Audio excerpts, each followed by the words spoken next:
What to do, good people? Jacob here, Miami Dolphins Syndicate. Miami Dolphins finalized their 53-man roster yesterday, but we knew going into that it would not be the end of the additions to the roster and all the changes are going on with Miami Dolphins dealing with so many injuries, dealing with holes on the roster, and we've already seen the first two moves made that the 53-man roster has finally been completed. So the first addition to the roster the Miami Dolphins made is a wide receiver, Grant DuBose, claimed from the Green Bay Packers, who waived him in the cuts yesterday. It was a 7th-round pick back in 2023, did not play a single game for the Packers last year. You, me, everybody watching this, we have the same amount of receiving yards as Mr. Grant DuBose here. He played his collegiate football over with the University of Charlotte. Had a couple good seasons there, 892 yards in his first season back in 2021, 792 yards back in 2022, and he actually played against the guys I'm wearing here, FAU.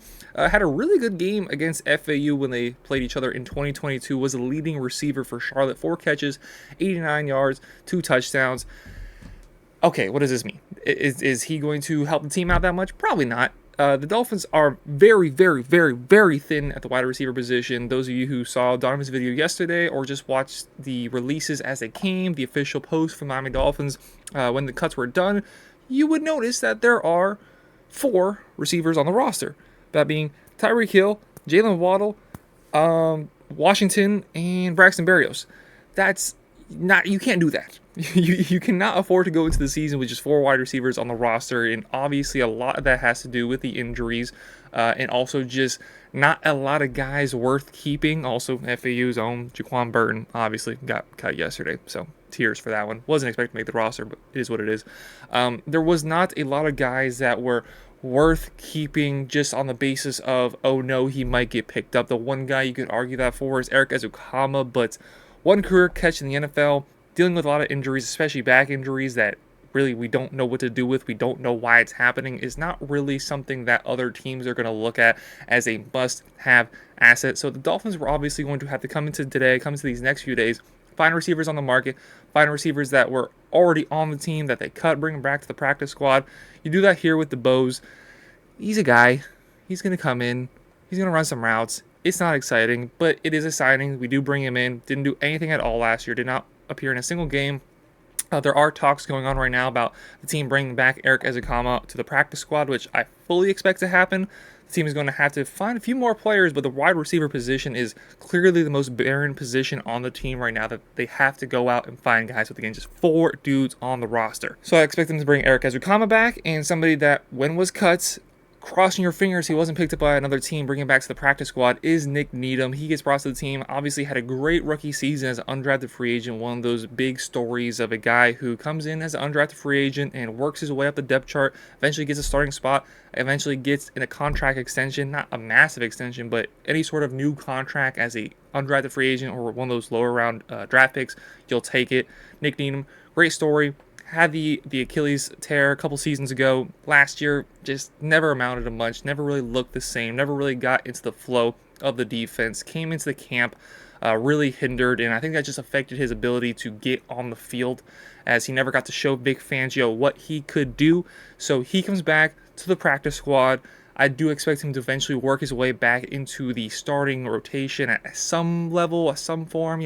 Probably not going to uproot Kader Kahu from the slot corner spot, which Nick Needham was playing before, but I do expect him to get some good reps this season and be a key contributor to the Dolphins. Just for now, as a practice squad guy, once his practice squad elevations run out, I do expect him to eventually be signed to the 53-man roster. So you've had a signing, you've had somebody brought back, and it's going to be all day long that we're going to expect to see these notifications, as they have to fill up the practice squad, and a lot of guys that were cut yesterday that were not expected to be cut, so we'll see how that goes. Also, something interesting to look out for, we will have a new quarterback 3, as Mike White has signed with the Buffalo Bills. This man continues to trick AFC East teams into giving him an opportunity. He stinks, but he's going to be the quarterback 3 up there. A whole lot has to go wrong. Hellfire damnation has to rain down on the Buffalo Bills in order for Mike White to get on the field up there. Obviously started off his career with the Jets, where he fooled us into giving him a contract. Now he has maybe fool the Bills. Third quarterback, so not really that big of a deal. He gets another job up there, so we are going to be looking to see who is brought off the streets. Bailey Zappi was the first name that came to my mind that the Dolphins could bring in, and then he signs with the Kansas City Chiefs. So they will have to find a guy out there that will be that just-in-case, worst-case scenario quarterback to come in case Tua and Skylar Thompson get hurt within a game.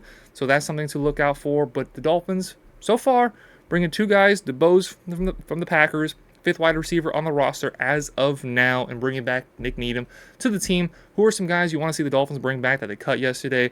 Who are some wide receivers you want to see the Miami Dolphins bring in? Michael Thomas, notably, is still on the streets. Just saying, it's possible. I'm not saying you're not getting prime Michael Thomas back, but he's there, he's available.